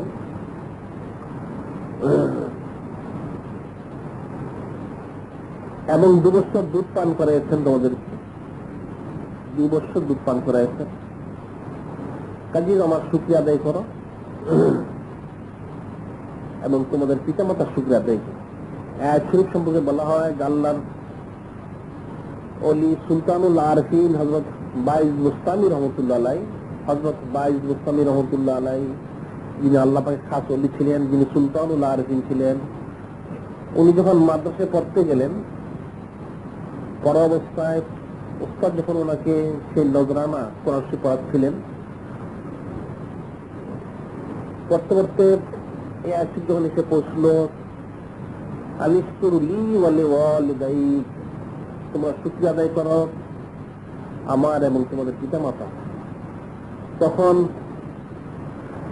সে আল্লাহর ওলি সুলতানুল আরফিন হযরত বাইজ বুস্তামি রাহমাতুল্লাহ আলাইহি বললেন, হে আমার উস্তাদ, এর অর্থ কি রয়েছে? অর্থ হচ্ছে আল্লাহ পাক আদেশ দিচ্ছেন আল্লাহ পাকের শুকরিয়া আদায় করতে এবং মাতা পিতার শুকরিয়া আদায় করার জন্য। উনি বললেন যে হে আমার উস্তাদ, দয়া করে আজকে আমাকে ছুটি দিন, আজকে আমাকে দয়া করে, আমি বাড়িতে যেতে চাই। উস্তাদ সে বাচ্চা শিশু যেহেতু হযরত বাইজ বুস্তামি রাহমাতুল্লাহ আলাইহি ওনাকে ছুটি দিয়ে দিল। উনি বাড়িতে গেলেন, যে ওনার মাকে জিজ্ঞাসা করলেন যে হে আমার মা, আজকে এমন একটা আয়াত আমি তেলাওয়াত পড়েছি, উস্তাদ আমাকে পড়াইছেন, যেটা আমার কাছে খুব কঠিন মনে হচ্ছে। যে আয়াতটা আমার কাছে খুব কঠিন মনে হচ্ছে, যে কি আয়াত তুমি পড়েছো বাবা? সে পড়েছি আল্লাহ পাক বলেন আনিশকুর লি ওয়া লিওয়ালিদাইক, যে আল্লাহ পাক বলেছেন কোরআন শরীফে যে আল্লাহ পাকের শুকরিয়া আদায় করার জন্য এবং পিতামাতার শুকরিয়া আদায় করার জন্য। তা আমার পক্ষে দুটা করা কখনোই সম্ভব হবে না। হয় আপনি আমাকে আল্লাহর জন্য ছেড়ে দিবেন, আমি আল্লাহ পাকের শুকরিয়া আদায় করবো খালিস ভাবে, অথবা আপনি আল্লাহ পাকের কাছ থেকে চেয়ে আমাকে নিয়ে নেন, আমি আপনারই শুকরিয়া আদায় করি সবসময়। আমি দুটা কাজ একসাথে পারবো না। যখন উনি আরজু করলেন, ওনার মা যেহেতু আল্লাহর ওলি ছিলেন, উনি বললেন, বেশ, আমি তোমাকে আল্লাহর জন্য ছেড়ে দিলাম, তুমি আল্লাহ পাকে শুকরিয়া আদায় করো, এতে আমি সন্তুষ্ট। আল্লাহ পাকে শুকরিয়া আদায় করলে আমার শুকরিয়া আদায় হবে, আমি তাতে সন্তুষ্ট হয়েছি, তুমি আল্লাহ পাকে শুকরিয়াতে মশগুল থাকো। হযরত ওয়াইল মুস্তামি রহমাতুল্লাহ বললেন, তখন আমার মা যখন এই কথা বললেন, তখন আমি এমন বন্দিগিতে মশগুল হলাম, তাদের প্রত্যেকটা বিষয়ে আলাদাভাবে স্বাদ পেতে লাগলো।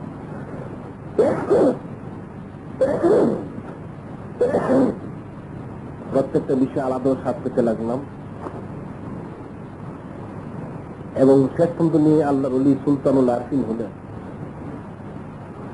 পিতামাতার হক প্রত্যেকের জন্য যথাযথ আদায় করতে হবে। এ প্রসঙ্গে বলা হয়েছে,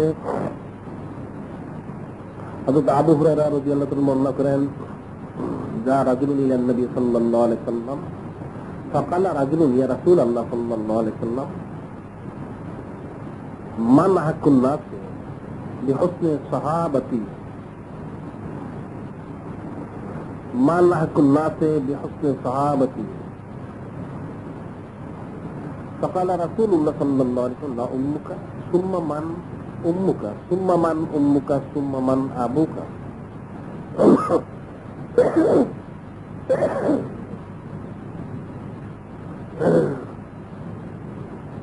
হযরত আবু হুরায়রা রাদিয়াল্লাহু আনহু বলেন, এক লোক এসে জিজ্ঞাসা করলেন আল্লাহ রাসূলকে, হে আল্লাহর রাসূল,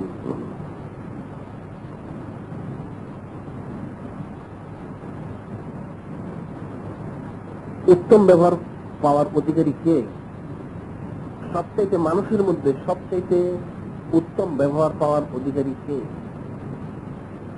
আল্লাহ রাসূল সাইয়্যিদুল মুরসালিন, ইমামুল মুরসালিন, খাতামুন নবীন হুজুর পাক সাল্লাল্লাহু আলাইহি ওয়াসাল্লাম বললেন যে, দেখো, সবচেয়ে বেশি উত্তম ব্যবহার পাওয়ার হকদার হচ্ছেন প্রথমে তোমার মা।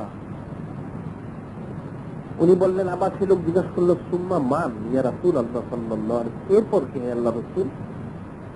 যে উম্মুকা। আবারও বললেন, আল্লাহ যে তোমার মাতা। ছেলেটা পুনরায় আবার প্রশ্ন করলো, সুম্মা মান ইয়া রাসূলুল্লাহ সাল্লাল্লাহু আলাইহি ওয়াসাল্লাম, হে আল্লাহ, এরপর কে? যে উম্মুকা। পুনরায় আল্লাহ রাসূল হুজুর পাক সাল্লাল্লাহু আলাইহি ওয়াসাল্লাম তৃতীয়বারের মতো বললেন, তোমার মাতা। ছেলেটা আবারও প্রশ্ন করলো, সুম্মা মান ইয়া রাসূলুল্লাহ সাল্লাল্লাহু আলাইহি ওয়াসাল্লাম, এরপর কে আল্লাহ রাসূল? সুম্মা আবুকা। চতুর্থবার হচ্ছেন তোমার পিতা। এই জন্য বলা হয়েছে, মুহাদ্দিসিনে কেরাম বলেন যে সন্তানের প্রতি মার 3 হক, পিতার 1 হক। সন্তানের প্রতি মাতার 3টা হক রয়েছে প্রাপ্য, মাতার পিতার 1টা হক, মাতার 3টা হক রয়েছে। আল্লাহ রাসূল সাইয়্যিদুল মুরসালিন, ইমামুল মুরসালিন, খাতামুন নবীন হুজুর পাক সাল্লাল্লাহু আলাইহি ওয়াসাল্লাম এই লোকটাকে স্পষ্ট বলে দিলেন যে প্রথম হচ্ছে তোমার মাতা, তারপর মাতা, তারপরও মাতা, চতুর্থবার হচ্ছে তোমার পিতা। এই জন্য অন্য হাদিস উল্লেখ করা হয়েছে,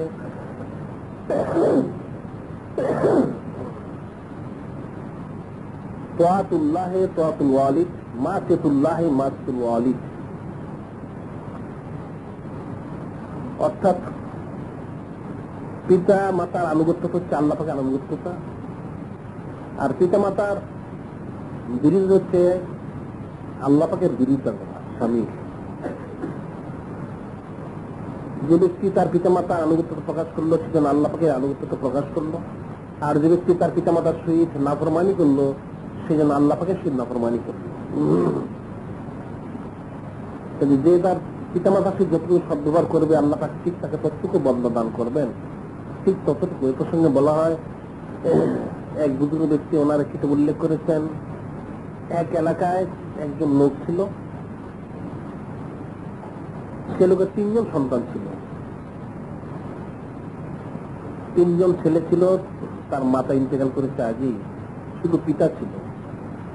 পিতার অবস্থা খুব কঠিন, অসুস্থ। যখন অসুস্থ হলো, তাদের আর কোনো লোকজন ছিল না তার পিতার খেদমত করে। তখন যে ছেলেটা বড় ছিল, সে বলল তার অন্য 2 ভাইকে যে, দেখো, তোমরা এক কাজ করো, যে বিষয় সম্পত্তি যা রয়েছে তোমরা সেটা ভাগ করে নিয়ে যাও, আমার বিষয় সম্পত্তির কোনো দরকার নেই, তবে তোমরা আমাকে আমার পিতার খেদমত করার জন্য সুযোগ দাও। যেটা উল্লেখ করা হয় সে দুই সন্তান যা বিষয় সম্পত্তি ছিল সেটা নিয়ে গেল, তেমন উল্লেখযোগ্য কোন সম্পদ ছিল না, জরুরত আন্দাজ যে ছিল যেটা যে তাদের জরুরত মিটতে পারে। যে বড় সন্তান সে তার পিতার খেদমতকে বেছে নিল, সে খেদমত করতে লাগলো, তার যাই নিজের ছিল সেটা দিয়ে সে ব্যয় করে পিতার খেদমত করতে লাগলো। একদিন তার পিতা অসুস্থতার কারণে সে ইন্তেকাল করলো। ইন্তেকাল করার পরে তার যা ছিল ব্যক্তিগত সম্পদ, যা ছিল অর্থ, সবটা শেষ হয়ে গেল। এখন তার খুব কষ্টে সে দিন পার করতে লাগলো, দিন যাপন করতে লাগলো। একদিন সে স্বপ্নে দেখলো কোন এক বুজুর্গ ব্যক্তি, সে বুজুর্গ ব্যক্তি স্বপ্নে বলতেছেন যে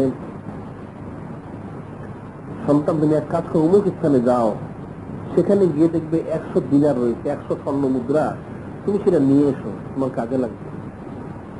সেই সন্তান সে জিজ্ঞাসা করলো স্বপ্নের মধ্যে সেই বুজুর্গ ব্যক্তিকে যে হুজুর সেই 100 দিনার জন্য আনবো, তার মধ্যে কি বরকত রয়েছে?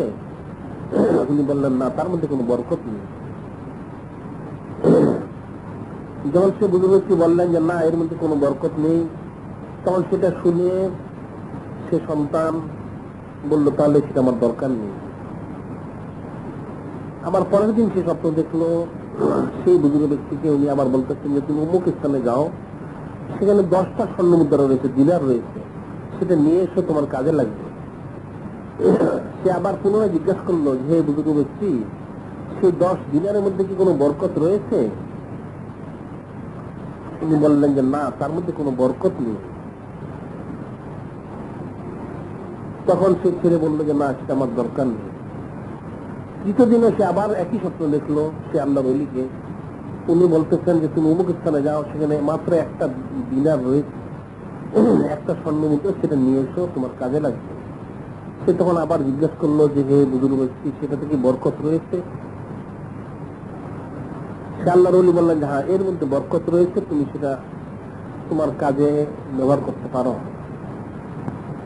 তখন সে সন্তান ঘুম থেকে উঠে বাদ ফজর সে আল্লাহর ওলি বুজুর্গ যা বলেছেন নির্দিষ্ট স্থান, সেখানে গিয়ে সত্যি সে দেখলো একটা দিনার পরে রয়েছে, সেটা সে সংগ্রহ করে নিয়ে আসলো। যেহেতু তার খাওয়া পড়ার কোনো ব্যবস্থা ছিল না, সে সরাসরি বাজারে চলে গেল। সেটা ভাঙিয়ে কিছু পয়সা দিয়ে সে একটা মাছ কিনে আনলো বাজার থেকে। মাছ কিনে এনে যখন সেটা সে কাটতে দিল খাওয়ার জন্য, কাটার পর দেখা গেল তার ভিতর থেকে দুটা মুক্তা বের হলো। সুবহানাল্লাহ। এখন মুক্তা যে বের হয়েছে, সে মুক্তা চিনতে পেরেছে, কিন্তু তার কতটা মূল্য হবে সেটা সে বুঝতে পারেনি। সেজন্য মুক্তার বিষয় প্রকাশ করলো, তাকে বলা হলো তুমি এক কাজ করো, বাদশার কাছে যেটা নিয়ে যাও, বাদশাই অধিক মূল্য দিয়ে মুক্তা কিনে থাকে। যখন সেই সন্তান বাদশার কাছে নিয়ে গেল সে মুক্তা, বাদশা তার জওহরীকে ডাকলো, ডেকে বললো হে জওহরী, দেখো তো মুক্তার কত মূল্য। জওহরী দেখে তো তাজ্জুব হয়ে গেল যে তুমি এই মুক্তা পেলে কোথায়? এমন মূল্যবান মুক্তা যে আমার জীবনে আমি খুব কম দেখেছি। যে কত মূল্য হতে পারে, যে কমপক্ষে 60,000 দিনার হতে পারে, 60,000 স্বর্ণ মুদ্রা কমপক্ষে মুক্তা দুটার মূল্য। তখন বাদশা বললো তাকে সেটা দিয়ে দাও, মুক্তা দুটা রেখে দাও। রেখে তাকে 60,000 দিনার স্বর্ণ মুদ্রা দিয়ে দেওয়া হলো। যে বলা হয় যে একটা দিনার হচ্ছে 1 ভরি স্বর্ণের সমান কমপক্ষে, ক্ষেত্র বিশেষে কম বেশি রয়েছে। 3 ভাগের 1 ভাগ, 4 ভাগের 1 ভাগও রয়েছে। যে স্বর্ণ মুদ্রা এই 60,000 দিনার সে নিয়ে আসলো। যখন সে নিয়ে বাড়িতে পৌঁছলো, তখন গায়েবী নেদা হলো যে হে সন্তান, তুমি যে তোমার পিতার খেদমত করেছিলে, তোমার পিতার খেদমতের বদৌলতে আল্লাহ পাক তোমাকে এই সচ্ছলতা দান করেছেন। সুবহানাল্লাহ। কাজী আনিশকুর লি ওয়ালি ওয়ালিদাই, যে শুকরিয়া আদায় করো পিতা মাতা, যে শুকরিয়া আদায় করলে আল্লাহ পাক তার দরজা খায়ের দান করে, যেমন এই লোককে আল্লাহ পাক দিয়েছেন। ঠিক তদ্রুপ যে ব্যক্তি তার পিতা মাতার শুকরিয়া আদায় করবে সে তদ্রুপ ফায়দা হাসিল করবে। তবে সত্য হচ্ছে ওয়াইন জাহাদাকা আলা আন তুশরিকা বি মা লাইসা লাকা বিহি ইলমুন ফালা তুতিহুমা, আর তোমাদের পিতামাতা যদি শরীয়তের খেলাফ কোনো আদেশ নিষেধ করেন যেটা কুফরি শিরকে অন্তর্ভুক্ত, সেটা কিন্তু তামিল করা যাবে না, সেটা আমল করা যাবে না, সেটা আমল করা যাবে না। তবে যে পিতামাতা আমার দিকে রুজু হয়ে রয়েছেন তাকে তোমরা এতাত করবে, অনুকরণ করবে, তাহলে তোমাদের জন্য কামিয়াবি। জামাত থেকে গাফেল হয়েছে, শরীয়তের খেলাফ আদেশ নিষেধ করে তাকে অনুসরণ করা যাবে না, অনুকরণ করা যাবে না। যেটা হাদিস রয়েছে লা তাআতা লিমাখলুকে ফি মাসিয়াতিল খালিক, লা তাআতা লিমাখলুকে ফি মাসিয়াতিল খালিক, যে কোন মখলুকের আনুগত্যতা করতে গিয়ে আল্লাহ পাকের নাফরমানি করা জায়েজ নেই। কোন মখলুকাতের আনুগত্যতা করতে গিয়ে আল্লাহ পাকের নাফরমানি করা জায়েজ নেই, নিষেধ করে দেওয়া হয়েছে। পিতামাতা আনুগত্যতা করতে হবে যেটা শরীয়তসম্মত আদেশ নিষেধ, সেটি তদ্রুপ। যে আল্লাহর ওলি হযরত বাইজ বুস্তামি রাহমাতুল্লাহকে একবার জিজ্ঞাসা করা হয়েছিল যে আল্লাহর ওলি সুলতানুল আরিফিন, আপনি এত ফজিলত পেলেন কি করে, আপনি সুলতানুল আরিফিন হলেন কি করে? উনি বললেন যে অনেক কারণ রয়েছে, তার মধ্যে একটা কারণ হচ্ছে আমার বয়স তখন কম, অল্প বয়স, মোটামুটি বুঝ পয়দা হয়েছে। আমার মার সাথে আমি শুয়েছিলাম, হঠাৎ মধ্যরাত্রে আমার মা আমাকে বললেন যে বাইজিদ আমাকে এক গ্লাস পানি পান করাও। মার নির্দেশ পানি পান করাতে হবে। আমি উঠলাম, উঠে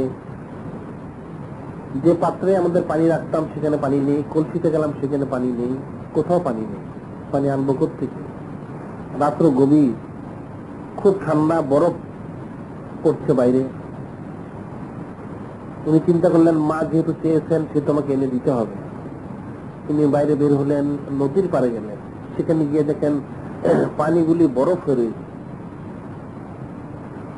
পানি সেখানেও নেই। উনি বরফগুলো একটু নাড়াচাড়া করলেন, নাড়াচাড়া করার কারণে সেখান থেকে একটু পানি বের হলো, সেটা উনি গ্লাসে করে নিয়ে ওনার মার কাছে সে দাঁড়িয়ে রইলেন। উনি এসে দেখেন ওনার মা ঘুমিয়ে গেছেন। উনি অপেক্ষা করতে লাগলেন, খুব ঠান্ডা শীত, যেহেতু বাইরে বরফ পড়তেছিল। উনি বললেন আমি অপেক্ষা করতে লাগলাম, যেহেতু মা ঘুমিয়ে গেছেন। যখন হঠাৎ ফজরের আজান হলো, অনেকক্ষণ হলো আমি দাঁড়িয়ে রয়েছি, আমার সমস্ত শরীর ঠান্ডায় জমে গিয়েছে, মনে বরফ হয়ে গিয়েছে। যখন আজান হলো আমার মা ঘুম থেকে উঠলেন, উঠে যখন তাকালেন আমার দিকে, আমি বললাম যে আমার মাতা আমি আপনার জন্য পানি নিয়ে এসেছি। উনি আশ্চর্য হয়ে গেলেন যে বাইজিৎ আমি তোমাকে কখন বলেছিলাম পানির কথা, তুমি এখনো দাঁড়িয়ে রয়েছ? উনি বললেন যেহেতু পানি কোথাও ছিল না, আমি নদীর ঘাটে গিয়েছিলাম পানি আনতে, সেখান থেকে এসে দেখি আপনি ঘুমিয়ে গেছেন, আমি আর আপনাকে ডাকিনি। এখন আপনার জন্য পানি আমি রেখেছি, আপনি পানি পান করুন। কিতাবে উল্লেখ করা হয়েছে ওনার মাতা সেটা দেখে উনি খুব খুশি হলেন। খুশি হয়ে আল্লাহ পাকের কাছে দোয়া করলেন, খুব উচ্চ স্বরে উনি দোয়া করলেন যে আল্লাহ পাক বাইজিদ আমাকে খুশি করেছে, আপনি তাকে খুশি করে দিন।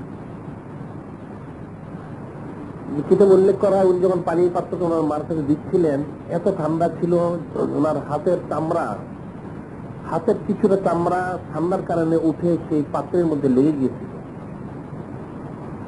ঠান্ডার কারণে উনি সেটা বুঝতে পারেননি, রক্ত জোরে পড়েনি। ওনার মা যখন সে পাত্রতে পানি পান করলেন, পান করার পরে দেখা গেল পাত্রের মধ্যে ওনার হাতের কিছুটা চামড়া লেগে রয়েছে, ওনার হাতটা চামড়া উঠে গিয়েছে। ওনার মা ওনার জন্য আবার দোয়া করলেন খাস করে। যে হযরত সুলতানুল আরিফিন বাইজ বুস্তামি রাহমাতুল্লাহ বলেন যে আমার মা আমার জন্য খাস করে দোয়া করেছিলেন, অন্তরের অন্তঃস্থল থেকে দোয়া করেছিলেন, আমার এই খেদমতে সন্তুষ্ট হয়ে যে আল্লাহ পাক আমার ছেলে বাইজিদ আমাকে যেমন সন্তুষ্ট করেছে, আপনি তদ্রুপ তাকে সন্তুষ্ট করে দিন। আল্লাহ পাক আমার মার দোয়া কবুল করেছে, যার ফলশ্রুতিতে আল্লাহ পাক আমাকে সুলতানুল আরিফিন করেছেন। সুবহানাল্লাহ, কত ফজিলত দিয়েছেন মার দোয়ার বদৌলতে। কাজে পিতামাতার শুকরিয়া আদায় করতে হবে, হক আদায় করতে হবে যতগুলো। এই জন্য হাদিস উল্লেখ করা হয়েছে, ইন্নাল জান্নাতা তাহতা আকদামি উম্মাহাতিকুম, নিশ্চয়ই জান্নাত হচ্ছে, সন্তানের জান্নাত হচ্ছে তার মার কদমের নিচে, সন্তানের জান্নাত হচ্ছে তার মার কদমের নিচে। কাজে প্রত্যেক সন্তানকে তার পিতামাতার হক যথাযথ আদায় করতে হবে, তাহলে তার ইহকাল এবং পরকাল উভয় কালেই তার জন্য নাজাত রয়েছে, খোঁজ খবর রয়েছে। ইহকালে সে ইতমিনান লাভ করবে, পরকালে সে জাহান্নামের আযাব থেকে পানা লাভ করবে। কাজে প্রত্যেক সন্তানের দায়িত্ব কর্তব্য হচ্ছে তার পিতামাতার হক আদায় করা, এবং পিতামাতারও দায়িত্ব রয়েছে সন্তানের প্রতি, যেটা আমরা সামনে পর্যায়ক্রমে জুমুয়াতে আমরা আলোচনা করব। আল্লাহ পাক যদি আমাদেরকে তৌফিক দান করেন, কারণ প্রত্যেক সন্তানের জন্য তার পিতামাতার হক জানার দরকার রয়েছে, আবার পিতামাতার জন্য তার সন্তানের হক জানার দরকার রয়েছে। প্রত্যেকের হক সম্পর্কে ওয়াকিফাল হওয়া দরকার রয়েছে, ওয়াকিফ হওয়ার জন্য জরুরি রয়েছে, জরুরত রয়েছে ওয়াকিফ হওয়ার জন্য। কাজী আল্লাহ পাক যেন আমাদেরকে সেই বিষয় জেনে তার হক আদায় করার জন্য তৌফিক দান করেন। যারা পরে এসেছেন তারা 4 রাকাত ক্বাবলাল জুমা পড়বেন। ওয়া আখিরু দাওয়ানা আলহামদুলিল্লাহি রাব্বিল আলামিন। আসসালামু আলাইকুম।